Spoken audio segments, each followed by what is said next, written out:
तो आज के वीडियो में हम लोग बात करेंगे कि यूनाइटेड नेशन ने बच्चों के लिए कौन कौन से रूल्स बना रखे हैं। और दूसरा टॉपिक जो हम देखने वाले हैं कि हमारा जो भारतीय संविधान है उसमें बच्चों के लिए कौन कौन से आर्टिकल्स हैं।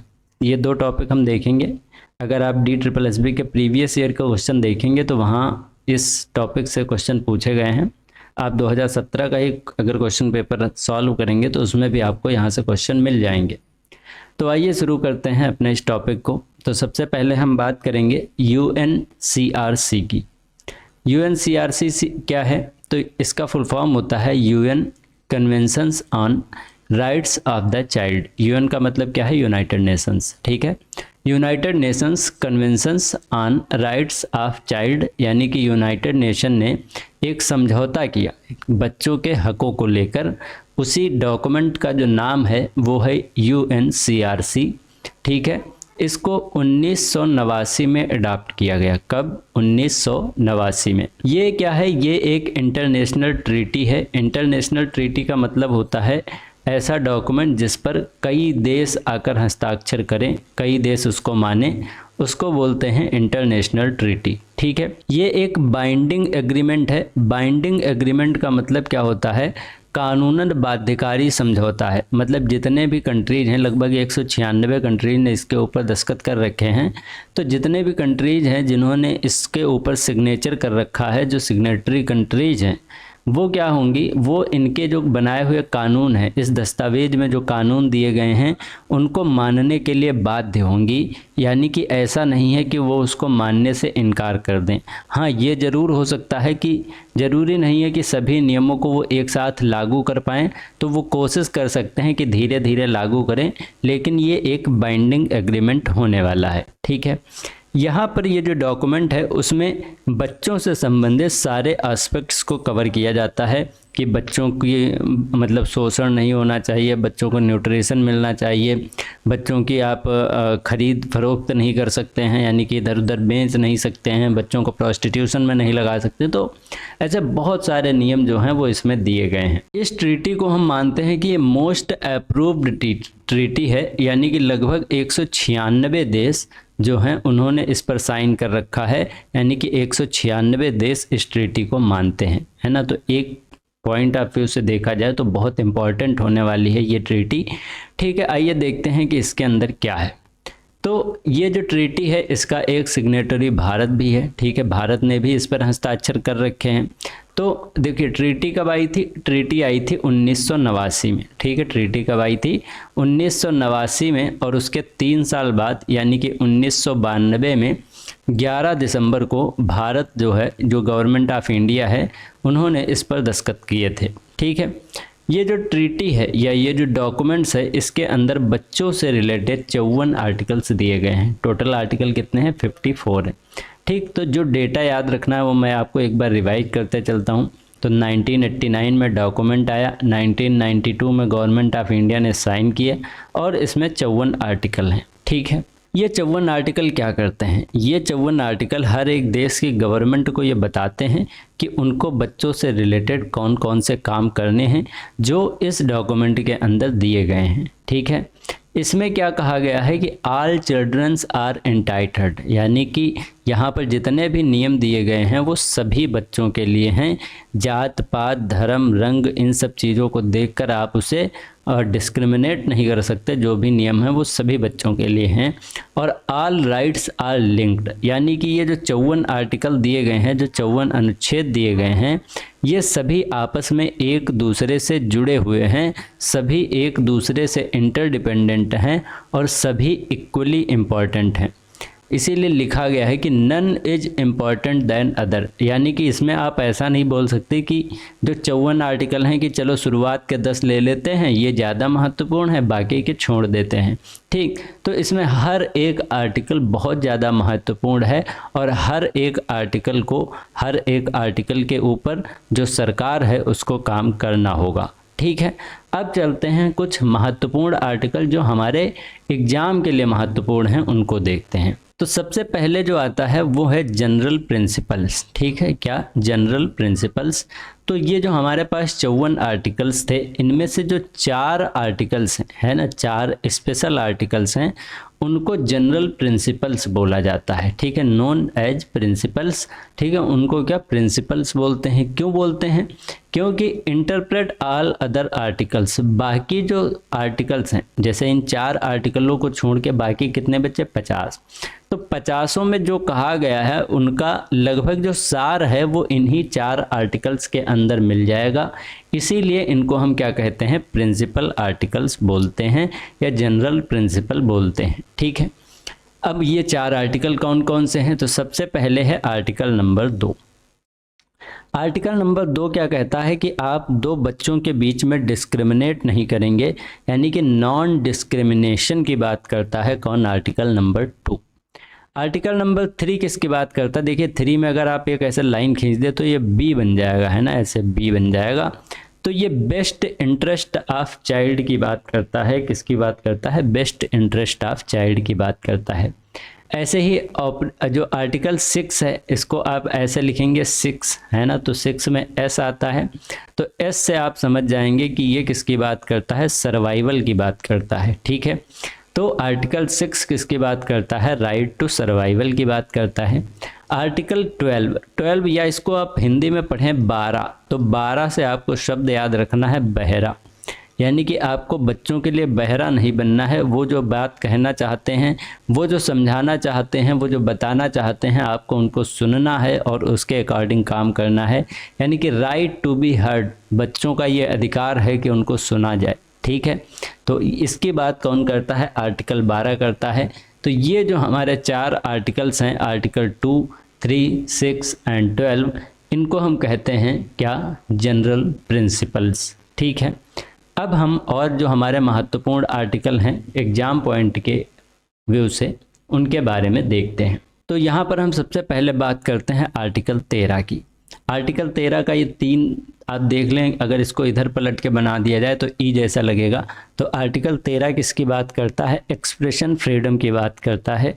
किसकी बात करता है? एक्सप्रेशन फ्रीडम की, यानी कि बच्चे खुद को एक्सप्रेस कर पाएँ। बच्चे खुद को एक्सप्रेस या अभिव्यक्ति कब कर पाएंगे? जब उनको कोई सुनने वाला होगा, है ना। तो कहीं ना कहीं देखो ये 13 किससे रिलेटेड है? 12 से रिलेटेड है ना। ऐसे ही सब आर्टिकल इन 4 से ही रिलेटेड आते हैं, इसीलिए इनको प्रिंसिपल आर्टिकल बोला जाता है। ठीक है, तो ये जो 13 है क्या कहता है? एक्सप्रेशन फ्रीडम की बात करता है।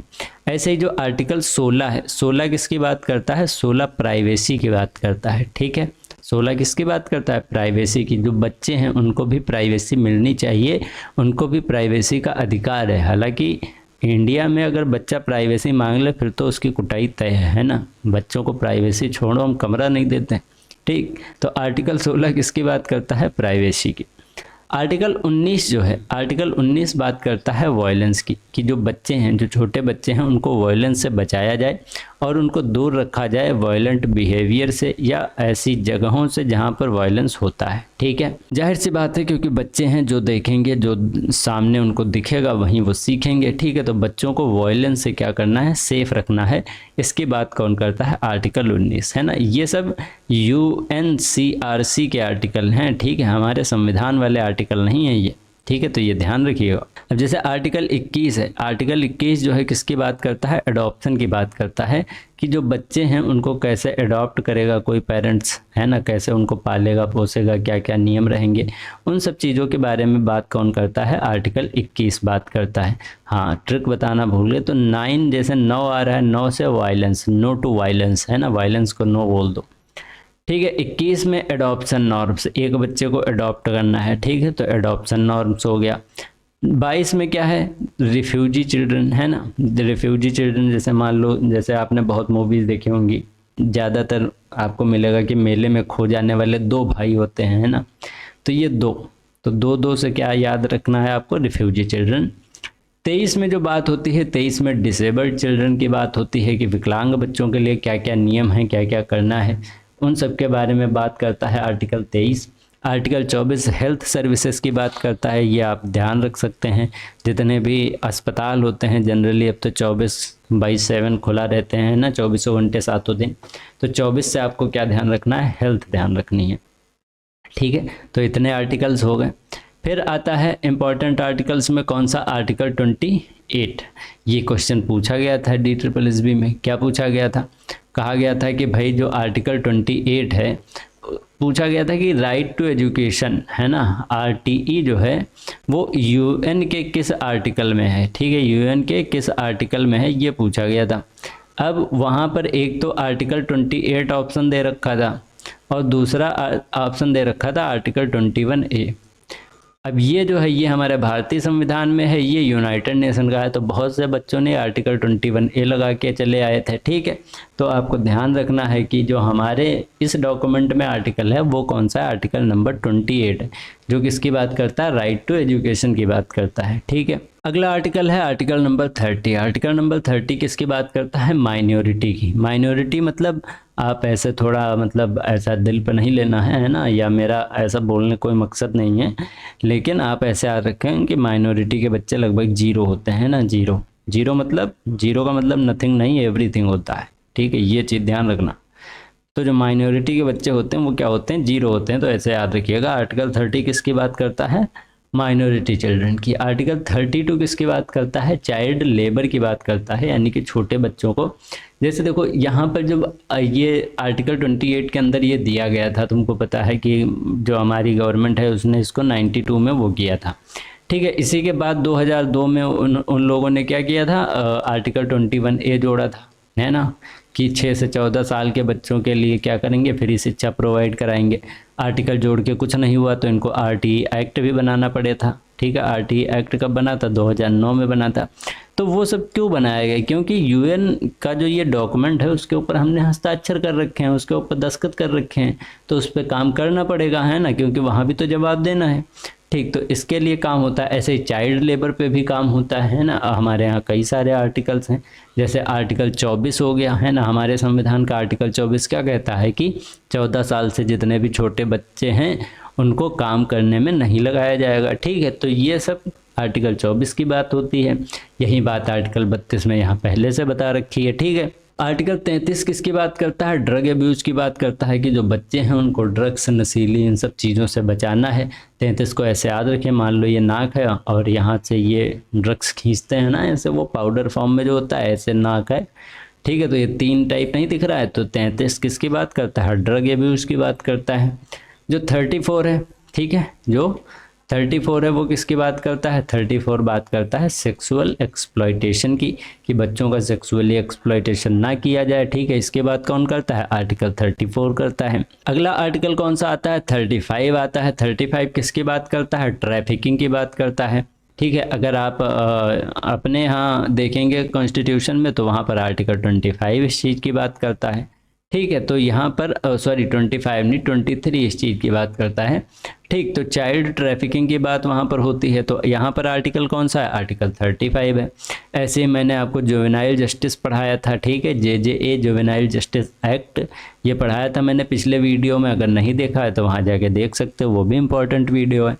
तो जुवेनाइल जस्टिस की बात कौन करता है, आर्टिकल 40 करता है, ठीक है। तो यहाँ पर आपको ध्यान रखने हैं कौन कौन सा, देखो अभी स्लाइड पे नहीं देखना, सिर्फ इधर देखना जहाँ मैं लिख रहा हूँ। आर्टिकल 30 किसकी बात करता है, माइनॉरिटी की। आर्टिकल 32 किसकी बात करता है, चाइल्ड लेबर की। आर्टिकल 33 किसकी बात करता है, ड्रग्स की। आर्टिकल 34 किसकी बात करता है, सेक्सुअल एक्सप्लॉयटेशन की। आर्टिकल 35 किसकी बात करता है, आर्टिकल 35 बात करता है तुम्हारा चाइल्ड ट्रैफिकिंग की, ठीक है। और आर्टिकल 40 किसकी बात करता है, जुवेनाइल जस्टिस की, ठीक है। याद हो गया। अच्छा चलो एक बार रिवीजन करा देते हैं, देख लेते हैं कि मुझे कितने याद हैं और आपको कितने याद हुए, है ना।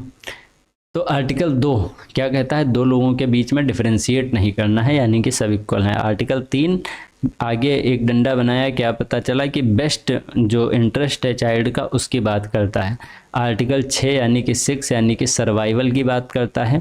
आर्टिकल 12 यानी कि 12 यानी कि बहरा नहीं होना है, ये बच्चों को हेयर करना है, बच्चों को हर्ट करने का अधिकार है। ठीक है, हर्ट नहीं हर्ट, है ना, हर्ट करने का अधिकार है, इसलिए ये आर्टिकल 12 हो गया। इसके बाद हमने देखा आर्टिकल 13, 13 मतलब फ्रीडम ऑफ एक्सप्रेशन। आर्टिकल 13 के बाद हमने देखा आर्टिकल 14। ठीक है, आर्टिकल 14 था क्या, आर्टिकल 14 नहीं पढ़ा, ठीक है। आर्टिकल 16 फिर हमने देखा, 16 में प्राइवेसी की बात की गई है। ठीक है, प्राइवेसी की बात। आर्टिकल 19 में हमने वॉयलेंस की बात की थी। ठीक है, और आर्टिकल 19 में वॉयलेंस की बात की थी। आर्टिकल 21 में एडॉप्टेशन की बात की थी। और आर्टिकल 21 के बाद आर्टिकल 23, आर्टिकल 23 जो है, आर्टिकल 23 आई थिंक कोई बात नहीं हुई, आर्टिकल 23 की हुई है कि हाँ, आर्टिकल 23 डिसेबल्ड चाइल्ड की बात हुई है।